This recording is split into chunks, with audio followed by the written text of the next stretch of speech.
Bismillahirrahmanirrahim. Assalamualaikum warahmatullahi wabarakatuh. Perkenalkan, nama saya Rona Izul Islami dengan NIM D01210007. Saya merupakan mahasiswa dari Prodi Bimbingan dan Konseling di Universitas Tunas Pembangunan. Di sini saya akan mensimulasikan praktik dari mata kuliah Praktikum Model-Model Konseling 2 yang diampu dosen Bapak Erik Teguh Prakoso, SPD MPD Kons. Berikut saksikan video dari saya. Ya, silakan masuk. Mas, silakan duduk, Mas. Sebelumnya perkenalan dulu. Masnya namanya siapa? Dika, Pak. Oh, Mas Dika. Saya perkenalan, nama saya Rona Izul Islami, bisa dipanggil Rona saja biar kita lebih akrab. Di sini saya sebagai konselor untuk membantu mengatasi masalah yang dialami Mas Dika. Begitu. Di sini Mas Dika datang ke sini untuk sekedar bercerita atau berkonsultasi. Konsultasi, Pak. Konsultasi. Masalah yang alami sekarang. Ya, oke.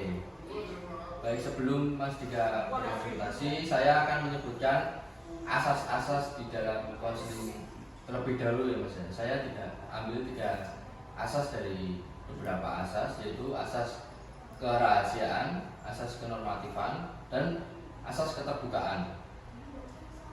Berikutnya asas kerahasiaan itu berarti di sini tuh kegiatan konseling bersifat rahasia, hanya Mas Dika dan saya saja yang tahu, tidak ada yang lain boleh tahu ya.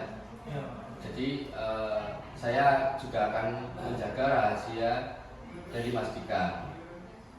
Begitu. Yang kedua, asas kenormatifan. Asas kenormatifan yaitu sikap saling menghargai.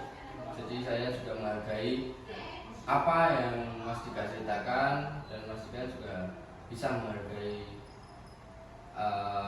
pendapat saya untuk membantu memecahkan masalah yang dialami Mas Dika. Gitu. Terus yang ketiga, asas keterbukaan. Asas keterbukaan yaitu Mas Dika bisa menceritakan secara terbuka kepada saya. Jangan sungkan, jangan ragu, karena sudah ada asas kerahasiaan tadi. Jadi rahasia dari Mas Dika akan terjaga. Begitu.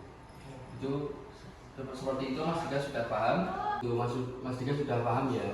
Selanjutnya Mas Dika, saya boleh tahu masalah apa yang sedang dihadapi Mas Dika sehingga Mas Dika ingin berkonsultasi pada saya.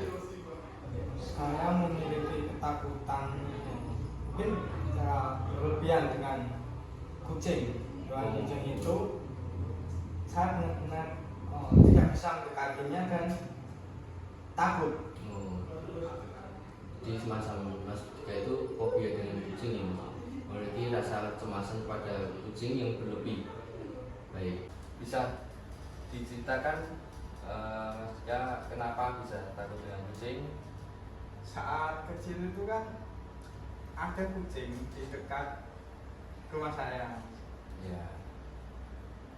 Itu kecil lah. Saya pegang tiba-tiba gigit. Oh, berarti Mas Dika itu punya fobia dengan kucing dikarenakan waktu kecil Mas Dika itu ingin memegang kucing tetapi tergigit gitu ya Mas. Apalagi kalau orang itu kalau ada kucing yang deket itu kan seneng ya Mas. Ya. Kalau saya itu takut malah lari. Oh gitu. Saya itu selain takut kucing, padahal ada poster itu kan nyata-nyata kayak benda mati ya. Hanya gambar ya Mas. Lihat itu takut, apalagi kalau gambar atau kucing hitam itu kayak. Oh iya. Gitu. Baik.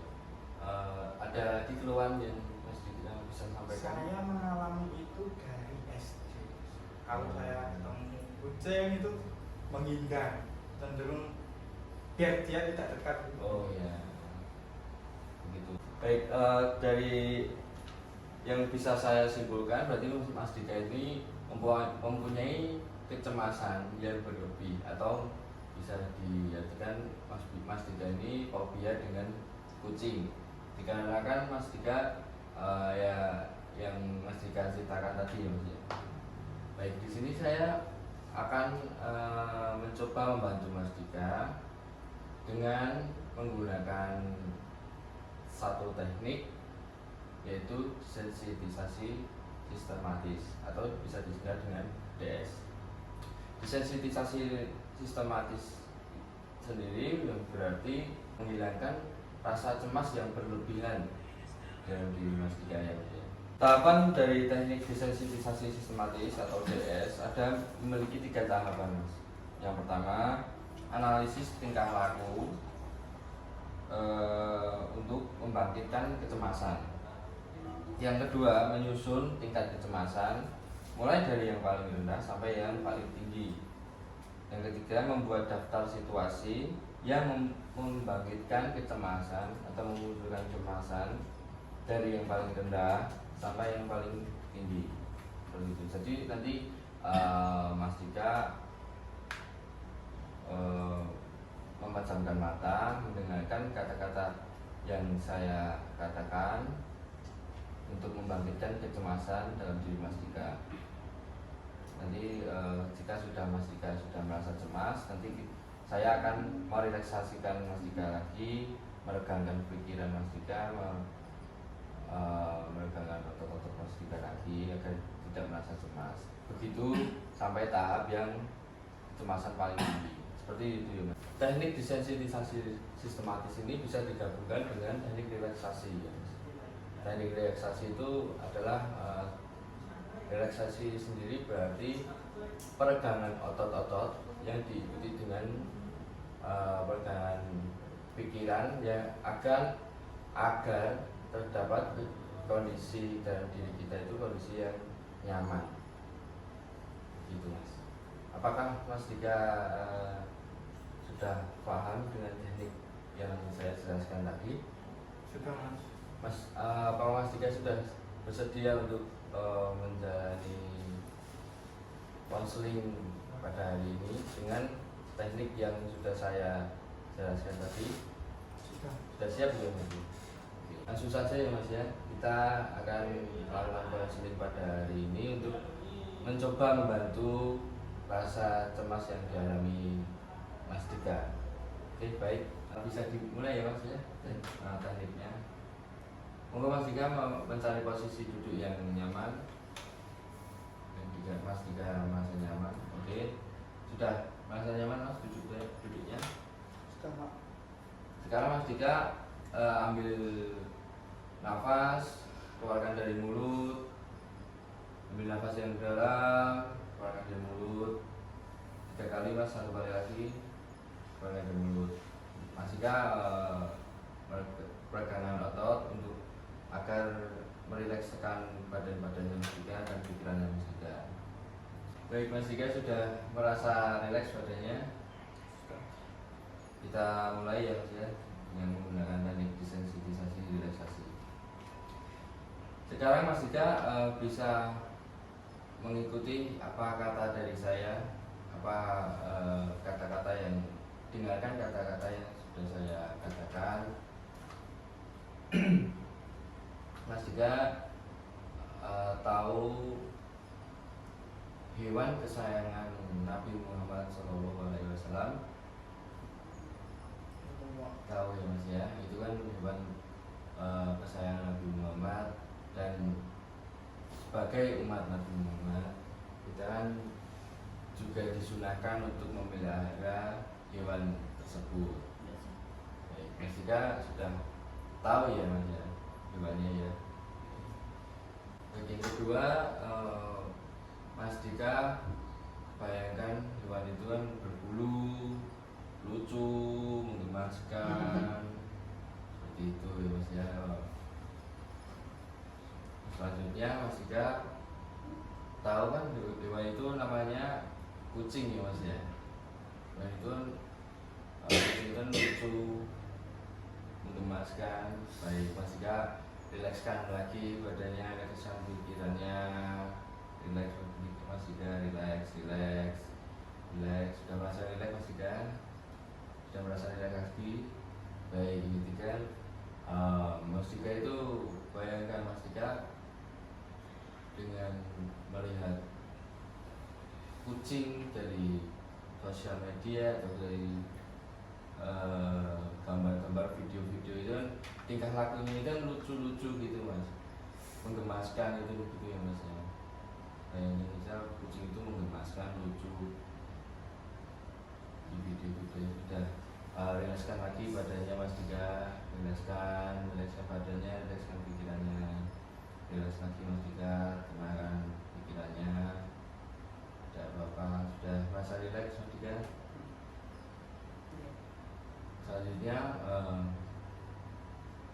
bayangkan Mas Dika itu melihat kucing itu seperti boneka Mas. Kucing itu tidak akan melukai, tidak akan menggigit. Kucing itu mengajak bercanda Mas Dika, menggemaskan, lucu. Kucing itu hewan yang sangat baik gitu ya Mas ya.